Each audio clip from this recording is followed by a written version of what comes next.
Today it's a masterclass about meditations, my favorite one.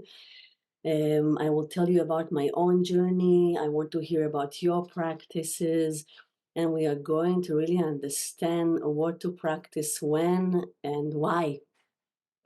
There are so many beautiful meditations in the world. We are lucky to live in in times that we are exposed. So all kinds of techniques and tools and meditations and teachings that are everywhere. And also thanks to technology, we can also do it online. In the past, we had to travel. I traveled for 10 years in the world to get to this teacher in the mountain or in an island, and took a boat, and it took so much time. Also, it was magical, but it took a long time to move and to change and to learn. So I feel lucky that today it's so accessible, but many times it feels like a supermarket of spirituality. It's like you're going to a pharmacy, and there are many shelves in the back, and there's so many kinds of medicine. And you don't just go and buy whatever, right? You go to a doctor, and the doctor will tell you, let's examine, let's see, what do you need? And then you will receive the right medicine for a specific problem that you have. When I started spirituality and I traveled, I tried everything.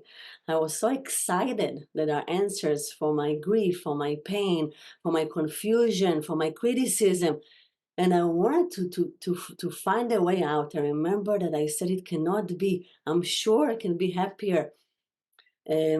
Also, I received some spiritual books when I was a teenager and opened my mind into, oh, there is something I don't know. But I tried everything, and people called me, by the way, like a supermarket of spirituality. Where are you going? I heard there is a teacher there. I heard there is a retreat there. Oh, this is a class. Where are the books? I was excited, but also very, very confused. I didn't have any guidance about what is good for me right now. And in the end, I met Zen, and I think it simplified everything for me. So again, I'm going to use the modality of the mind, heart, and center. And I'm going to go from the beginning for the new people. I work with people for 22 years. This is the most interesting thing for me to do. And every time that I sit with somebody new and we are doing the mind heart opening that I'll explain now, it's fascinating. It's always exciting for me. When I'm teaching that, I'm in my center, I'm grounded. And we separate to two parts, remembering that as a child, maybe you remember glimpses of freedom. Freedom to be yourself, without checking yourself, without thinking, without criticizing yourself, without fear. Do you remember time like that? We had a strawberry tree. It wasn't a strawberry, it was blackberry tree. It was a really huge tree. And I remember every time I was there playing under, I remember the sense of freedom. I was 3, 4 years old. And I still miss this feeling. It was so naive. It was beautiful. And I felt one with this tree. I love to be there by myself. I love to play there with friends. It was my favorite place in the world because at home it was a bit messy. My parents divorced when I was 4, and everything started then. Do you remember time of freedom? Being playful, being silly, being one with nature. Everybody are friends, easygoing, excited from everything, loving the moment, loving life. If you don't remember glimpses like that as a child, maybe your mind took control really early. And when the mind takes control, the heart is suppressed.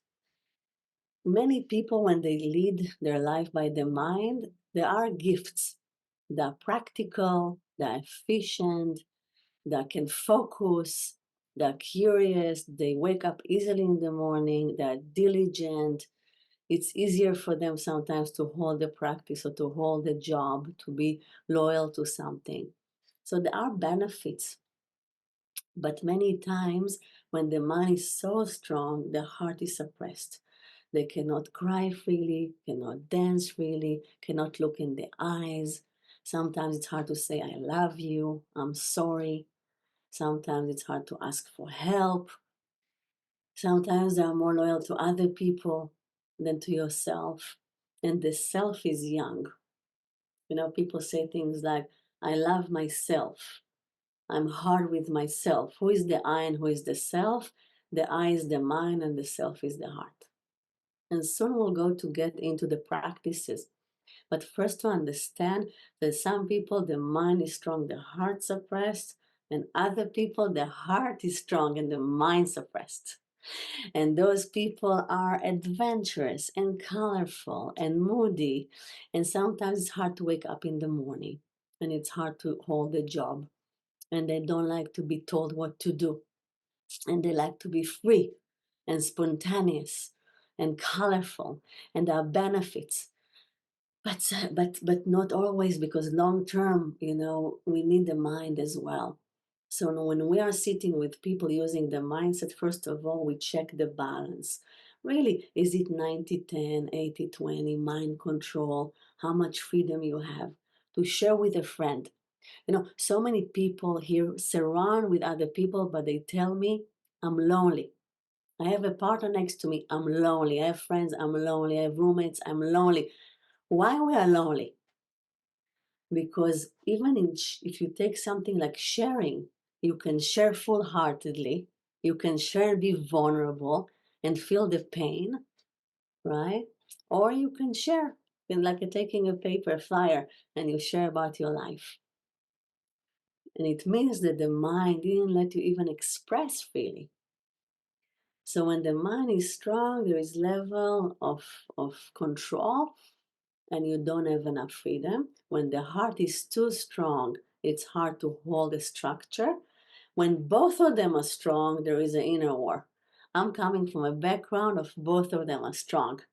The suffering is higher because even to take a decision, when one part is telling you what you need to do, the mind, what is responsible to do, what is logical to do, and other part, what you want to do, what is fun to do, they will never agree. And when both of them are strong, is a mess. Let's say somebody that the mind is strong. It's very common here. Mind strong, heart suppressed. And I love, by the way, Zen. I love tatami floor. I like Zen centers. I like to sit meditation. I like to walk meditation. I like everything about Zen. But he's asking me, I want to go to a Zen monastery. What do you think? Now, I love Zen, but if I know that this person is controlled by the mind and is not really free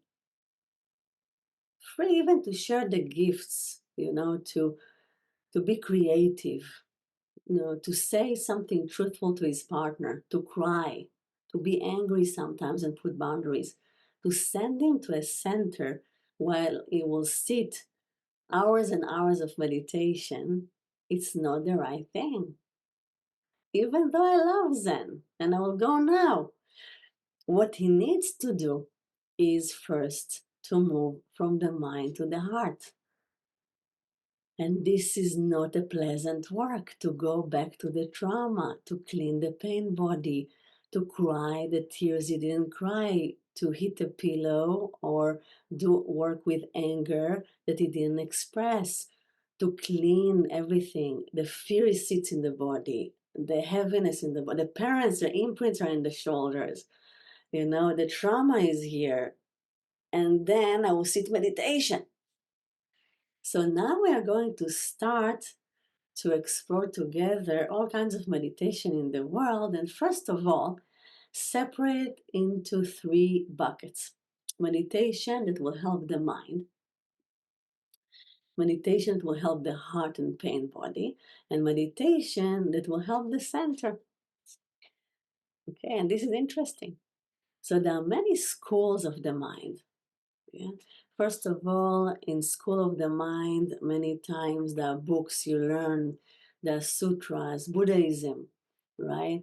You memorize Krishnamurti. You have a community that are also hierarchy. It's not all one like the heart. We'll talk about the heart community soon.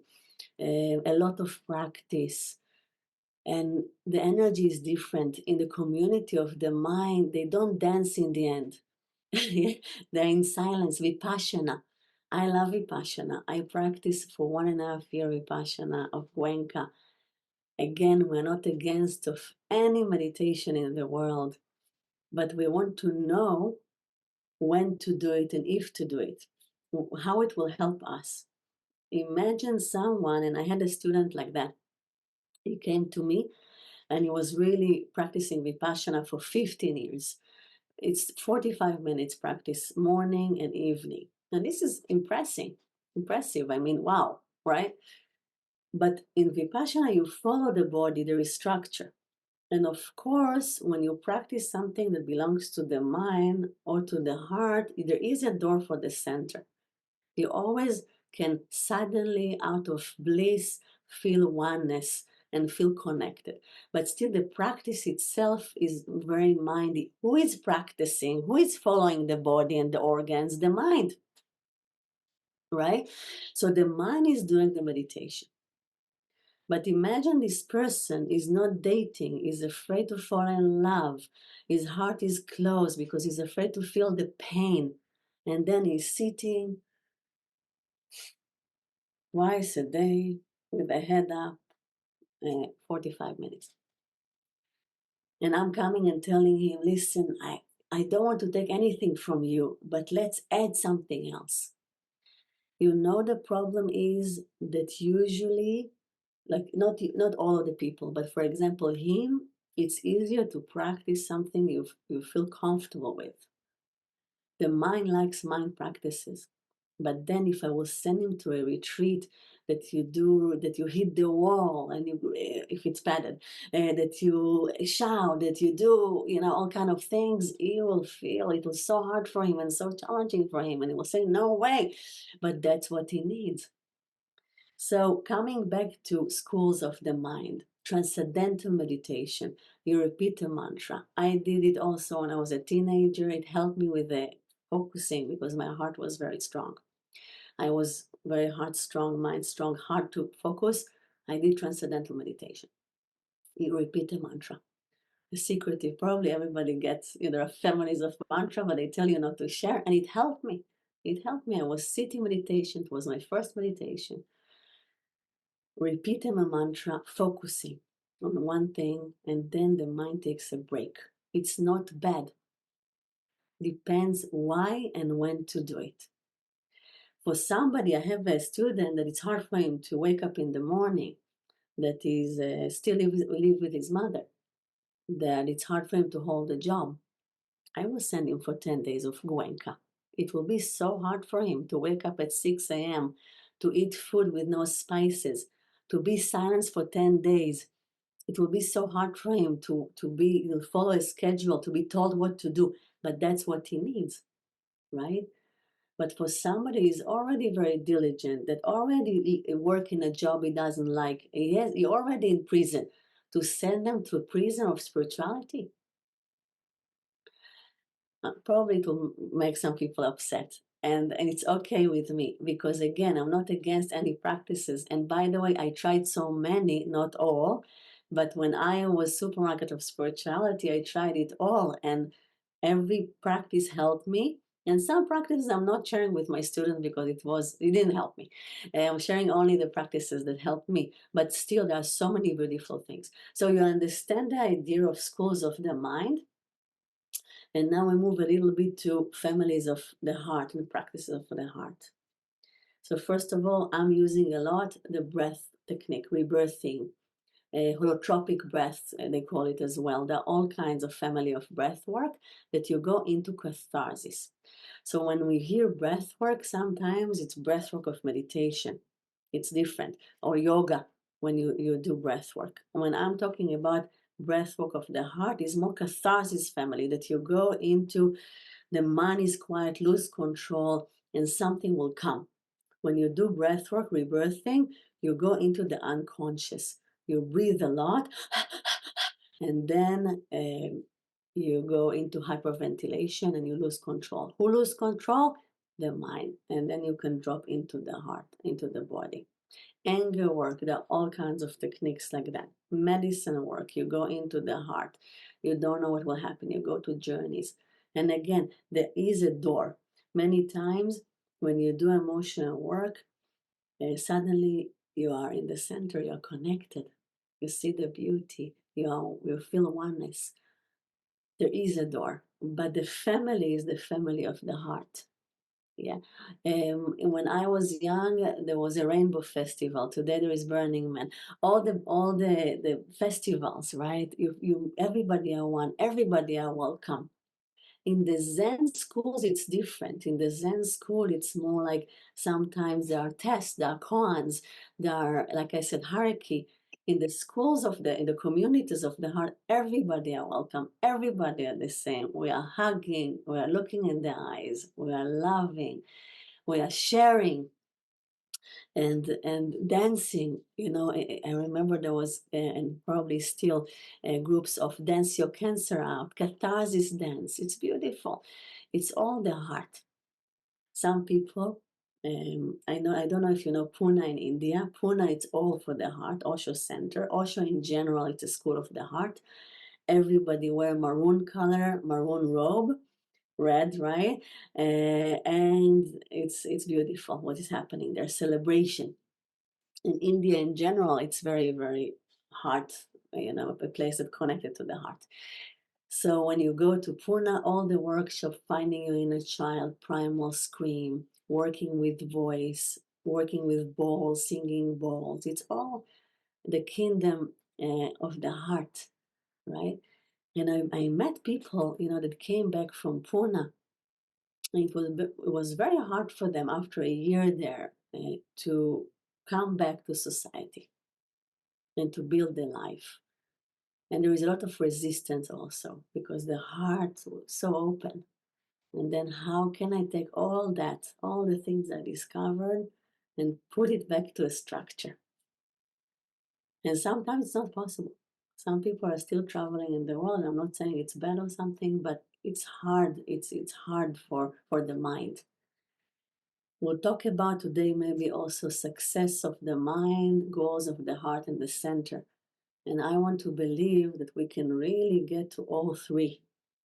Because a person that lives only in the heart, and it's beautiful to travel, experiences, adventures, people, connection, falling in love, everything is beautiful, dancing. But there are also the things that the mind wants to achieve in life. And when the heart is that strong, there is also the negative side of dramas and moods and bursting and lashing out, and it's only me. The heart, people of the heart, and the heart, I mean the self, okay, the child, not the heart, the center. The child is really concentrated in themselves. And then in relationship, it's not easy because you don't see the other. The child sees his own needs and it's totally okay. But when you do for many years only hard work, you're not connected. You're getting offended easily. So how we can, and then we'll talk about how to find maybe practice to each part. Because I don't know, some people are listening here and they are more mind strong, heart suppressed. Other people, the opposite. Other people, both strong. So we'll think about how to create a program that will help the all three, right, parts inside us.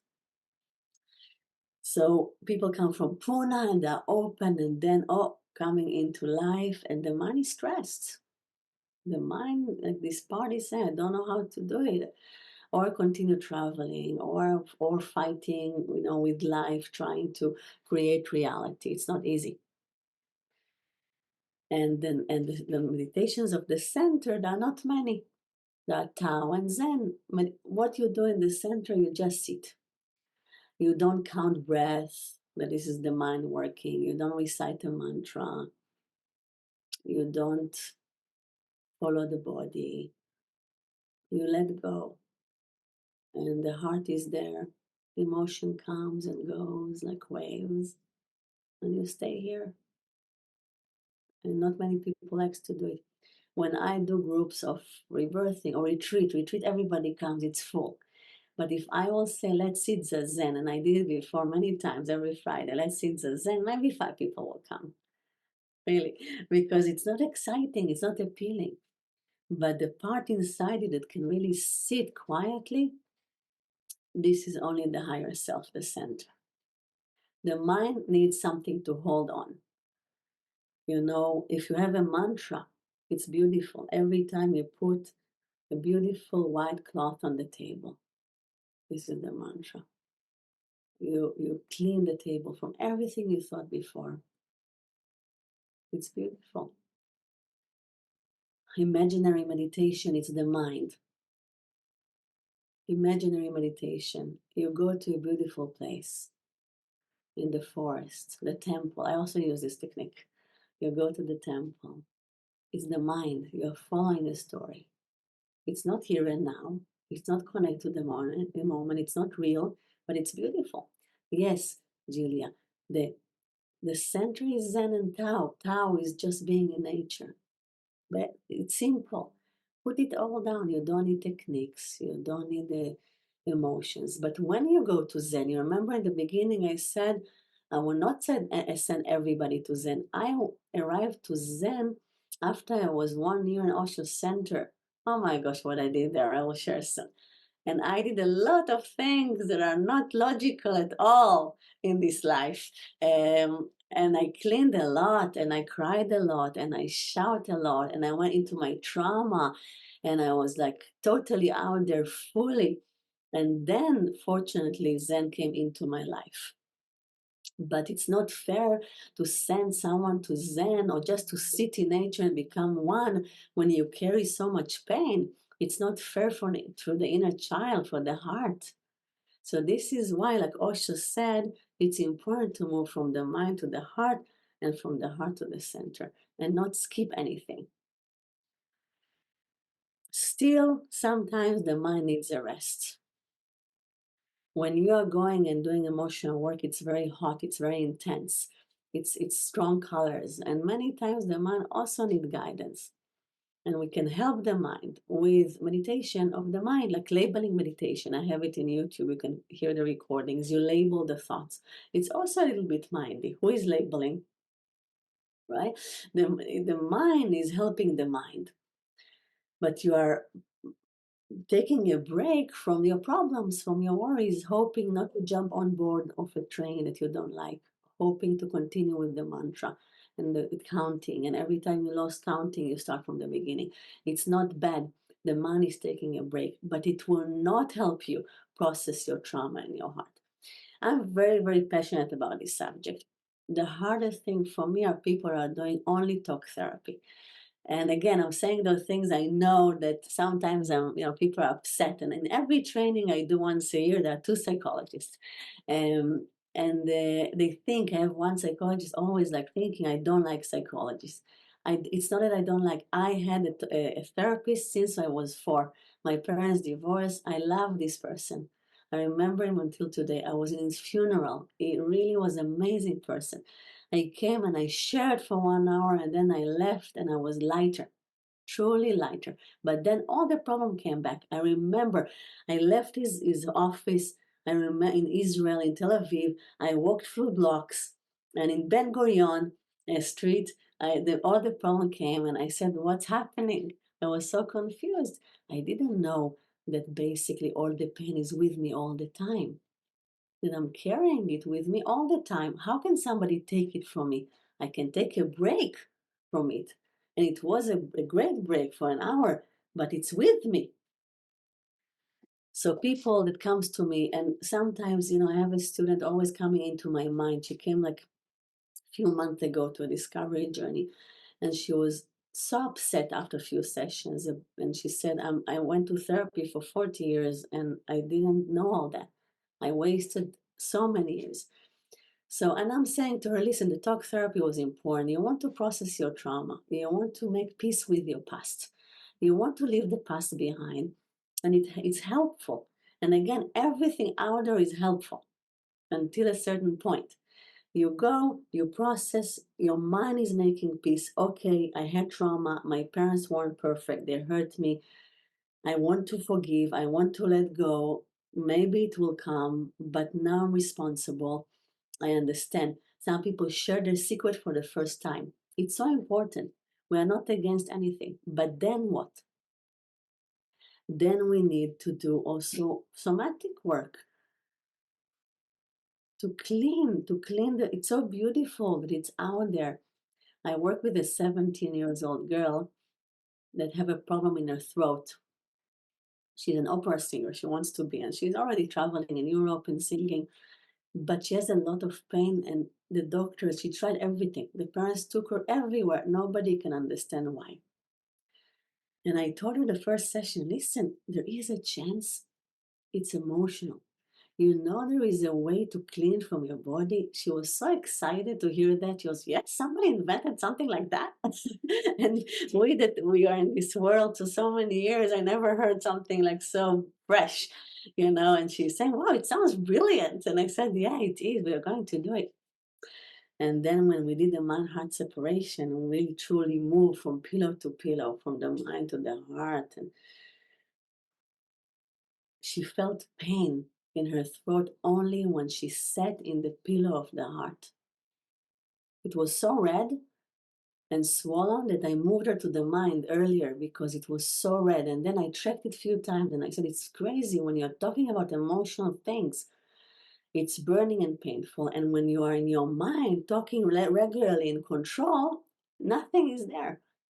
You see? And she was, oh my gosh, yes, it's true. And then we need to do emotional work. We don't know what is waiting for us there, but something is there. So all of this is important to do. And then not to forget to move back to the center, to finish the circle. Because the emotional world and the somatic work is so beautiful and so colorful and so appealing that some people are addicted to it. It's really, you can be addicted to spiritual work, to journeys, to communities, to people, festival, traveling, and you forget that this is also, it's all, we're doing all that in order just to come to this life, to this moment, you know, to be a great partner, to be a good father, to see the beauty in small things, to, even though there is so much evil in the world, just to, you know, to enjoy the small moments in life of music, you know, and art and joy. And we want to be here. We want to be connected. So not to be stuck also is important. I didn't have this guidance. I feel I had this guidance from the universe maybe because my journey makes sense, but it took me years. It took me a lot of years because I tried many things that wasn't in the right time for me. So I stayed longer in communities out of fear, or I hold into a practice that was comfortable for me. When I work with people, I always tell them you need a practice that is not comfortable for you. Also, you can have a practice that's comfortable. You have a yoga practice. Keep it because it gives you a break from your mind. You have a meditation that you love. Continue to listen to guided meditation. It's great. Somebody else is guiding you and you have a break from your mind. Beautiful.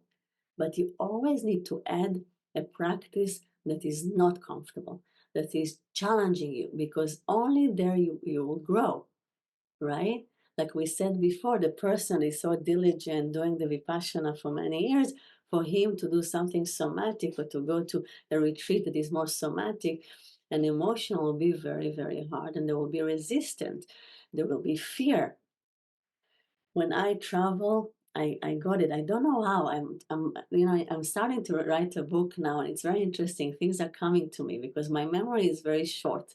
And this is why I can work with people. Okay, they share with me trauma and I forget. And it's good. If not, I will not survive. But it's coming back to me that I remember my compass was fear. Every time I was afraid to do something, I said, okay, I'm going to do it. Something is waiting for me there. And this is also my recommendation to you, because if you want to grow If you want to trust people, you need to challenge yourself with all kind of exercise and communities or retreat that will challenge you, and you'll need to open up, be in the center, and trust. Because we can talk about self-trust for hours, and I'm doing all kind of lectures and things, but if we don't go through the practice itself and let the body feel suddenly safe and accumulate those moments of healing or feeling fear and then or doing it anyway and saying okay, and you overcome fear, it's not real, it's all theory, right? When I train people to do the mindset session, and we have many guides, if you want to do the opening or something, we have beautiful guides. I'm telling him a full mindset session will be part of the session for the mind, to understand, to learn something new, to share. And third of the session will be for the heart. We'll do something emotional, and in the end, it's very important to sit meditation. We do all that. Give attention to the mind, that you will trust and calm down and release fear. Give attention to the heart, to the child, to release, to connect to the heart. We do all this effort only for one thing, to sit meditation and to come back to the reality, to the moment. And this is for me, because of the way I see the journey, for me it's a full session, because I want people that comes in the mind usually, thinking about work, busy, to drop into the body, to release something that is stuck, and then to come back to reality. And when they come out of the session, hopefully relaxed, open, and connected, and coming back. I think I will end with what are the goals in life of the mind, heart, and center? Because I feel that to understand that, it will also explain why it's important to have practices for all three. Or if you are mind, more for the heart and center, and the opposite. So think about it for a second. You can share in the chat if you want. What are the goals of the mind in this life? What the mind wants to achieve?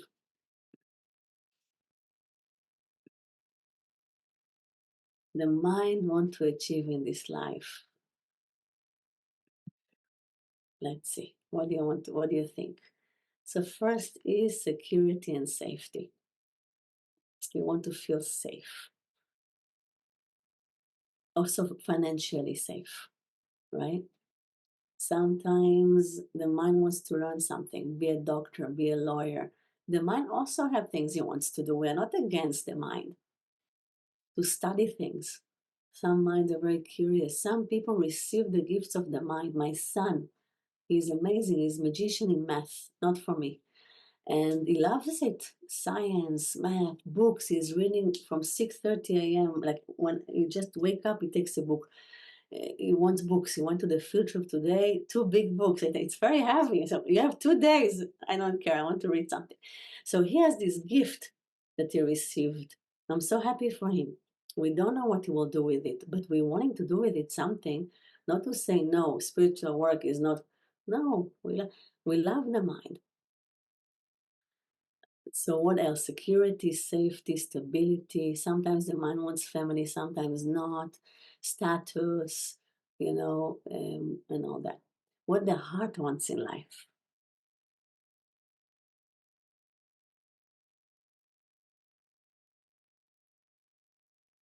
Connection. Connection.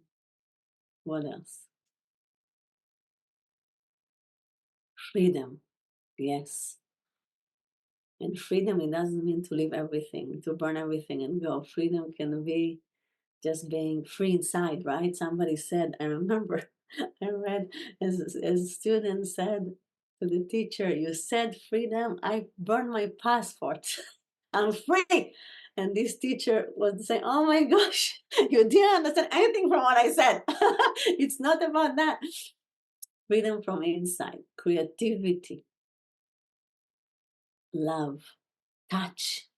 We need touch so much, right? Music, nature, animal, to be together. Today I thought about it, like I lived in communities many years. I love I miss me living in community.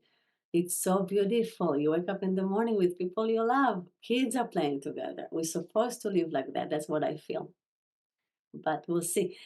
So community, togetherness, dance, right? And what is the goal of the center, if we can call it that way? What is the purpose of the calling of the center? And here I will not say, I want you to share in the chat. What do you think? Why we are here? We are here all the time just to do babysitter for the mind and heart, to calm the mind, take some freedom, to calm the mind, take some sex, intimacy, creativity. It's babysitting. It's babysitting, basically. But why we are really here in this life? What is your purpose, Jill? What is your purpose from the center?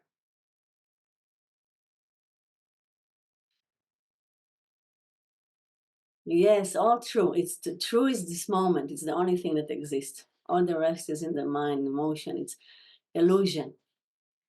But we are here to help other people in any way possible. You see somebody thirsty, you give him a glass of water. You see somebody sad, you give him a hug. Because when you're in the center, you are not occupied with yourself. You see others. You are clean from yourself. And I'm sure you already have those moments. And then you see so many layers and details. Your child is coming back home, you look in their eyes, you know exactly what they went through today. You meet a friend, they don't need even to talk, and you can listen without thinking about yourself. And you're open to see the beauty and also the pain, right? But you are free from yourself. So everything that you are doing, you are helping people by just being here and not carrying so much pain. And this can be a beautiful, so when you do the work, you're doing it for yourself and for everyone. The Buddha said, save yourself and save all beings. Save all beings from your suffering. This is already helpful. So before we open for questions, I just want to summarize. And there are more practices we didn't touch. So you can, in questions, you can email me or share here. What do you think, mind or heart? Because there are so many things.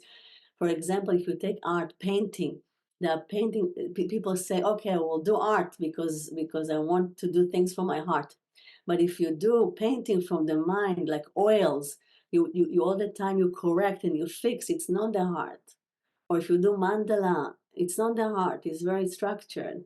But if you just do abstract, paint your pain, your dreams, it's this is painting from the heart. Or if you see dance, not all the dance is from the heart. Ballet is from the mind, right? A lot of discipline, you ruin the body. Dancing from the heart, you can see that it's like you feel free and you look like freedom itself.